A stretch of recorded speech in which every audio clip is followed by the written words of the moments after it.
बीच में 83 का प्रोविजन है, जिसके तहत कुर्की जब्ती इत्यादि का जो आप लोगों ने लोग देखते हैं कि कहता है बुलडोजर ये वो, तो वो 83 का प्रोविजन है कि इनके द्वारा आर्थिक अनियमितता बरतने के भी संकेत मिले हैं, जिनकी गहन अनुसंधान जारी है। परिस्थिति में लोगों के अकाउंट को फ्रीज कर दिया जाता है और सीज कर दिया जाता है, आखिर क्यों? धाराओं में आपको क्या लगता है सर, आपकी क्या राय है कि कौन सा धारा इतना स्ट्रांग है और कौन सा धारा वीक है? किन धाराओं में उन्हें जेल होने की संभावना ये उठता है कि जिस व्यक्ति पे एफआईआर हो चुका हो, इतने सारे मुकदमे लगे हो और वारंट जारी कर दिया हो, वह इत्मीनान से किसी चैनल में जाकर न्यूज देने में कैसे?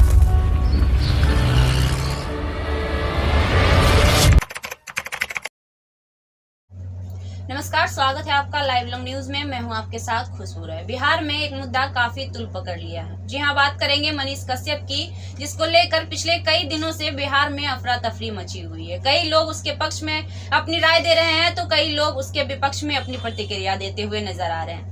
इसी बीच हम बताना चाहेंगे कि कल वारंट जारी कर दिया गया है मनीष कश्यप को लेकर, क्योंकि इससे पहले 5 दिन पहले एफआईआर किया गया था मनीष कश्यप के ऊपर। एफआईआर होने के बाद भी मनीष कश्यप का बिहार में मौजूद नहीं होने के बाद बिहार पुलिस के द्वारा उनके ऊपर वारंट जारी कर दिया गया और साथ ही ये भी बताया गया है कि पुलिस की एक टीम गठित हुई है जो छापेमारी कर रही है, मनीष कश्यप के खोजबीन में लगी हुई है।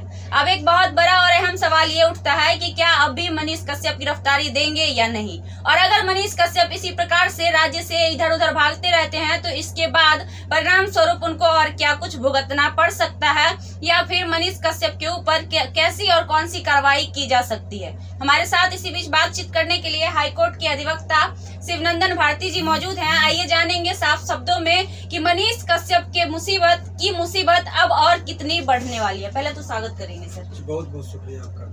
सर, हमारा पहला सवाल यही होगा कि अब वारंट जारी कर दिया गया मनीष कश्यप पे। इससे पहले तो एफआईआर था, जिसको फर्स्ट इन्फॉर्मेशन कहते हैं, उसकी लोग उतनी अहमियत नहीं देते हैं अभी भी देखा जाए तो, लेकिन अब वारंट जारी कर दिया गया है तो अब क्या होगा मनीष कश्यप का? देखिए, एक कानूनी पहलू जो है, सीआरपीसी में जो प्रावधान है सेक्शन 154 के तहत एफआईआर दर्ज की जाती है, उसके बाद एफआईआर के बाद इन्वेस्टिगेशन शुरू होता है। इन्वेस्टिगेशन में साक्ष्यों को संग्रह किया जाता है, जो भी कलेक्शन ऑफ एविडेंस होता है, और उसके बाद चार्जशीट जमा होती है। तो ये सब तो मान लीजिए वो ट्रायल का प्रोसेस है। लेकिन अभी फिलहाल जो इनके ये है कि एफआईआर हो जाने के बाद यदि वो इनके खिलाफ वारंट लिया गया है, वारंट पर यदि कोई व्यक्ति उपस्थित नहीं होता है या पुलिस के गिरफ्त से बाहर रहता है, तो उन पर दबाव बनाने के लिए 82 का जो प्रोविजन है, जिसको कहते हैं कि प्रोक्लेम्ड एब्सकॉन्डर जो होता है, कि एब्सकॉन्डिंग का एक रहता है। एब्सकॉन्डिंग का मतलब फरार। तो बहुत लोग जो अभी टर्म यूज कर रहे हैं कि मनीष फरार है, वो गलत है।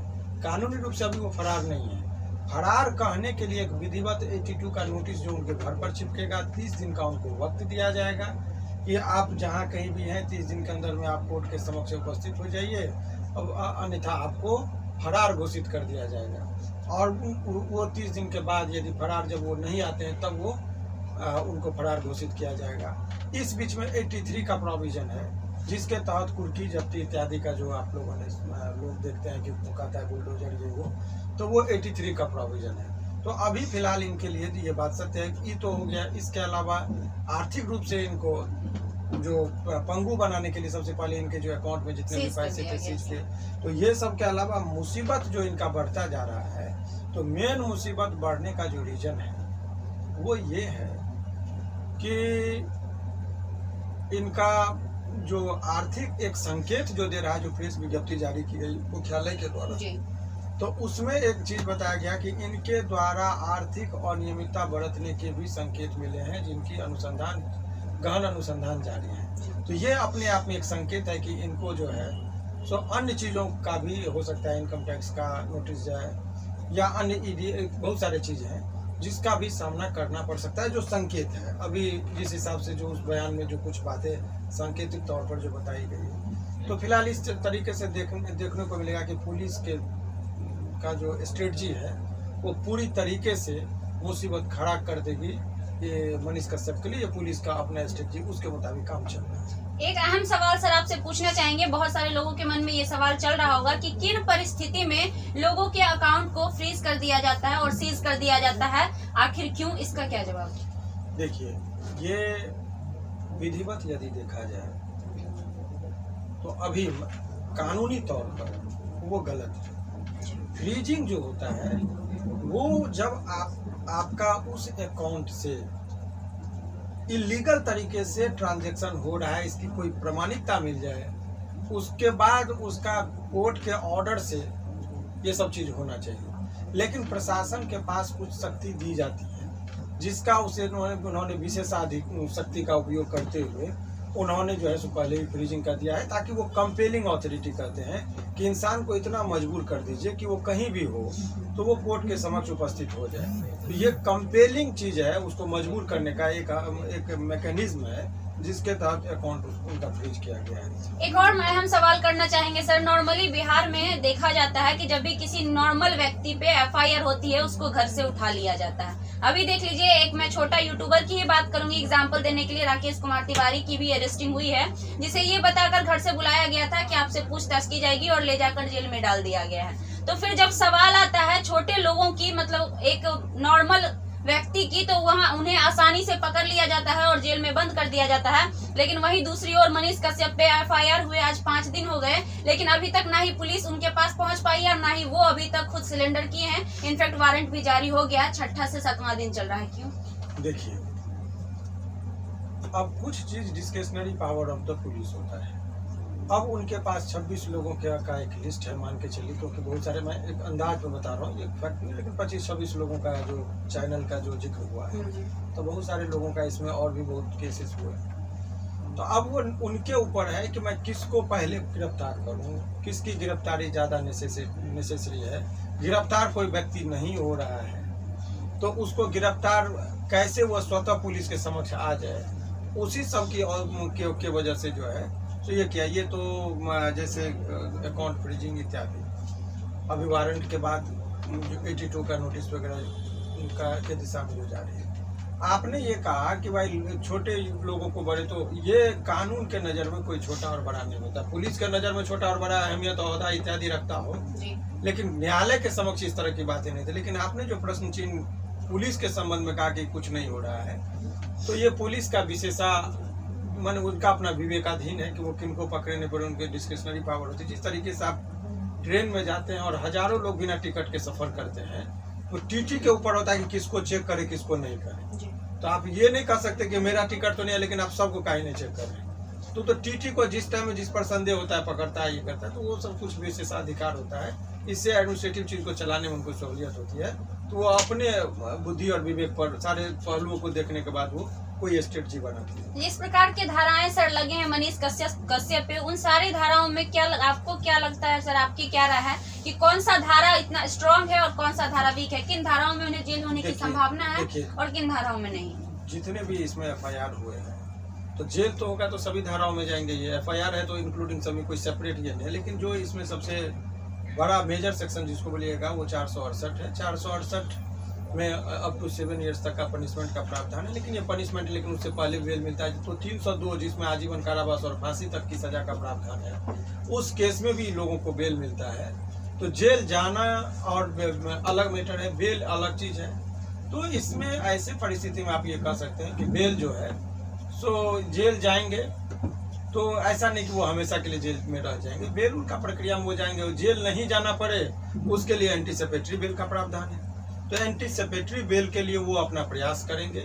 बहुत सारे उसमें पत्रकार बंधु एंटीसिपेटरी बेल के लिए मूव भी कर रहे हैं। तो इनके ऊपर है कि क्या वो करते हैं। सर, वारंट जारी करने के बाद भी क्या ऑप्शन है कि एंटीसिपेटरी बेल जी बिल्कुल है। एंटीसिपेटरी का वारंट के बाद तो और प्रबल संभावना बन जाती है। ऐसे परिस्थिति में इत्मीनान से लोग करेंगे। गिरफ्तारी का संदेह है, यही हम लोग कोर्ट में दिखाते हैं। गिरफ्तारी का संदेह है, इनको बेल दिया जाए एंटीसिपेटरी, तो वो सब चीज तो वो जा ही सकते इसमें कहीं। एक और अहम सवाल सर आपसे करना चाहेंगे कि एफआईआर होने के बाद भी और कल के वारंट जारी होने के बाद भी लगातार पाया ये जा रहा है कि मनीष कश्यप लगातार टीवी चैनल्स पे, नेशनल मीडिया पे आकर अपना स्टेटमेंट दे रहे हैं। हाल ही में कल की बात है, टीवी 9 चैनल पर भी उनका स्टेटमेंट आया है। तो सवाल ये उठता है कि जिस व्यक्ति पे एफआईआर हो चुका हो, इतने सारे मुकदमे लगे हो और वारंट जारी कर दिया हो, वह इत्मीनान से किसी चैनल में जाकर न्यूज देने में कैसे सहमत है? क्या ऐसे परिस्थिति में उन टीवी चैनल्स वाले को भी संज्ञान में लिया जा सकता है, क्योंकि वारंट जारी होने के बाद उनकी खोजबीन जारी है? देखिए, पुलिस चाहे तो उनको पूछताछ के लिए कि कब आया था, कैसे आया था, क्योंकि उनको लीड चाहिए उस व्यक्ति तक पहुंचने का। तो जिस चैनल पर उन्होंने अपना दिया तो वो एक लीडिंग एक हो सकता है। पुलिस के पास पूरी शक्ति है कि उस व्यक्ति को गिरफ्तार करने के लिए जो भी उनके साथ जिनकी बातचीत हो रही हो या इस तरह का लीडिंग जो भी उनको मिलेगा तो वहाँ पर पुलिस जा सकते हैं, उनको रोक नहीं है।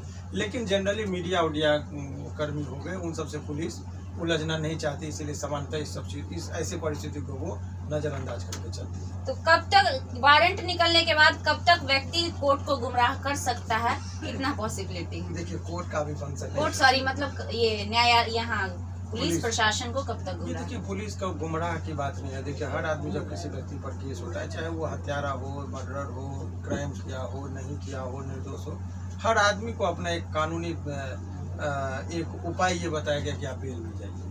और बेल में जब तक वो एंटीसिपेटरी वगैरह में अंतिम दम तक ये मौत और बेल, मौत और जेल अंतिम दम तक लोग टालता है। जो जनरल सामान को हर आदमी भगत सिंह नहीं हो सकता है कि तो इसी तरीके से आप समझिए कि एक एक दिन यदि लोगों को बाहर रहने का मौका मिले तो अपना लिबर्टी का इस्तेमाल करते हैं। तो अंतिम दम तक वो टिके हुए हैं, उनको लगता है कि हम कानूनी संरक्षण से हमको मिल सकता है, हम बच सकते हैं। तो जो कानूनी उपाय है वो कर रहे हैं। तो इसमें कोई ये नहीं, हर आदमी को एक अपॉर्चुनिटी मिलती है। तो ये तो है, लेकिन एक अलग पक्ष ये है कि देखिए जब आदमी की जिम्मेदारी बढ़े, जब लोग आपको सुन रहे हो और देख रहे हो, ऐसे परिस्थिति में आपकी जिम्मेदारी और बहुत ज़्यादा बढ़ जाती है। और एक समाज में आपसे लोग इंस्पिरेशन ले रहा है तो अनाप शनाप चीज़ नहीं बोलना चाहिए। अपने भाषा के मर्यादा को हमेशा ध्यान में रखते हुए तभी कोई बात बोलनी चाहिए। खास करके मीडिया कर्मी जो है, खास करके यूट्यूब का साख अभी दांव पे लगा हुआ है। एक र्यूमर फैल गया है कि मीडिया यूट्यूबर्स जितने खबर चलाते हैं उस खबर का कोई लेना देना नहीं होता है सत्य से। वो लोग व्यूअर्स को प्राप्त करने के लिए कुछ भी चीज़ चला दे रहे हैं। तो ऐसे परिस्थिति में जो यूट्यूब का डिजिटल मीडिया के जितने भी कर्मी हैं उनकी साख अभी दांव पर लग गई है। ऐसे परिस्थिति में वो लोग जो भी खबर चला रहे हैं उस खबर की पुष्टि कर लें, जो सत्य बात हो वही चलाएं, तभी इनकी साख बचेगी।